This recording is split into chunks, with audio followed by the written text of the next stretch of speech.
Okay, so here we'll take a look at the mid-fidelity prototype of the blog page for the Famous Fido rescue. It's a pretty straightforward page. You've got a hero section with a quick blurb about what the blog topics are, a simple category drop down, as well as a topic search.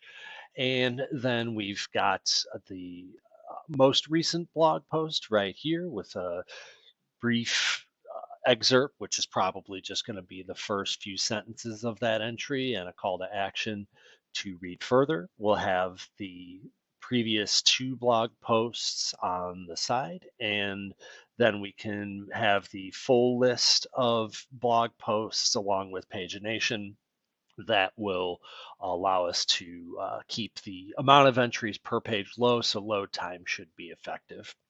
Then from there, we can take a look at an individual entry, which we'll just find by clicking read more.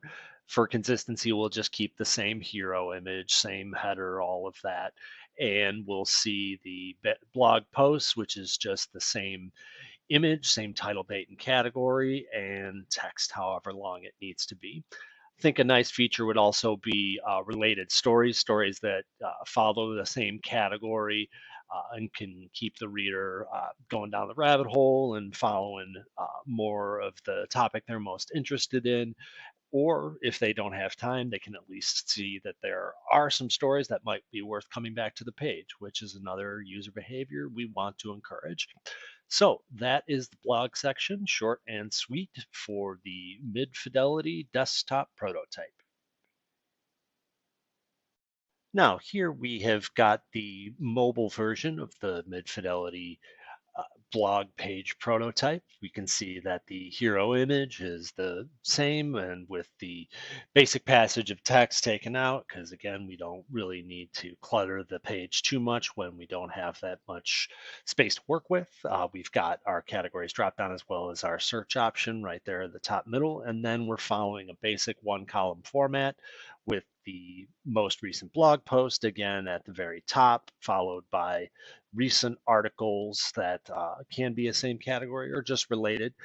We'll not try and list every single article that's been posted in the past however long. We'll just go with the most recent couple of articles and then use pagination to move forward.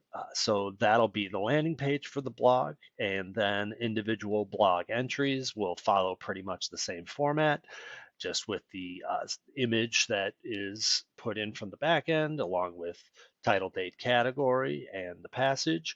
And then we can use this opportunity to throw in some related stories, maybe not just the most recent blog posts preceding this one, but items that are in the same category, which we can follow the read more call to action and stay on the pages or bookmark it in the back of our minds for a reason to come back to the Famous Fido website.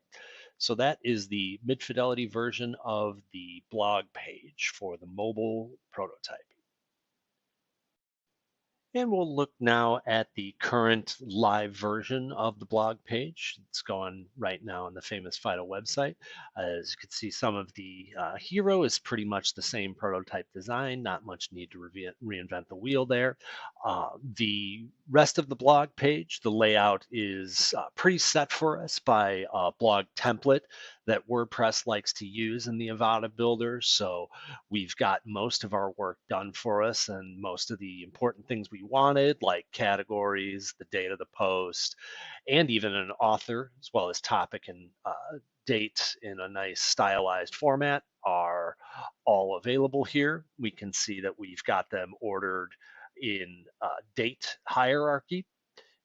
Then moving down toward the bottom, we've got our pagination that'll allow us to limit this to only 5 or 6 entries on a page, helping us with load time. And we can see an individual page can be found by just clicking on the ellipsis or the read more at the end of the preview. So taking a look at an individual blog page's layout, we can see that we actually aren't using the hero image here. Instead, we're using the image that was supplied for the specific post. We've got a nice, attractive presentation of the author, category, title, and social links. This is a part of a template that was editable and made in this sort of layout. The image size varies and depends on the image that's actually uploaded. This one we might have chosen a little bit smaller of one so we can actually see the blog post before getting started. But the layout is relatively simple from here. It is just the passage following the title and all of that. And then at the bottom, we've got some related posts. We're keeping it to just images to limit the text load, but a mouse over will give the title of the other related blog post. And these are related by category. So the category we see up here, or at least the categories that we see, they can be multiple, will be categories that apply to some of the posts we see down here for related. And that is the blog section. The back end, the volunteers would be using to enter this content looks like this. It's essentially throw the title in, throw the text in, and then on the right, you've got your category selection from a number of predetermined categories, and you can choose the featured image, which will be what shows up on this top header of your actual blog post, as well as next to the dates and title on the list of blog entries we first saw. You can have a number of images, but all of this is pretty straightforward. And for a volunteer who's just keeping the blog updated, not many steps to this, and we've got templates that do the work for us. So that is the live version for desktop of the blog page on the Famous Fido website. Here we'll get a look at the mobile view of the live version of the Famous Fido blog. As you can see right here, the hero banner is again missing the body text that we'd be throwing in there to describe the blog. Again, we wanted to be economical with space, so we took that out. And one thing you might notice is that this is a little bit wide. This is actually mobile landscape view. What we'll see here is a limitation with the blog template, which is when we switch to mobile portrait view, our images here don't scale. They instead just smush, so to speak. The reason for this, I have spent hours actually trying to figure out, and I just cannot.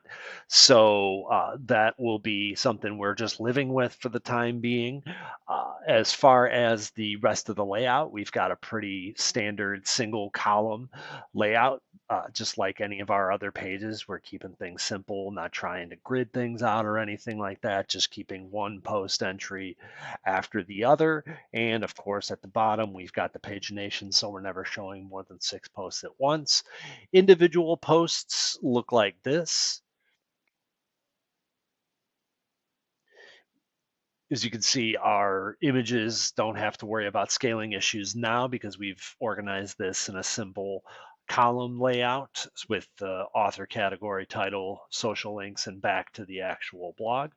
Our text passages are pretty evenly formatted, nothing really special to them here. And our related posts are done in grid format, just rather than having those be columns like everything else. We wanted them to be able to sort of separate, seem different from other posts. So it was clear that they'd be taking a different type of option. That is the mobile look of the blog. And from here, we've got a little bit of improving to do, but for the most part, this is what we're doing to take our content and pare it down, put it in one place, and style it.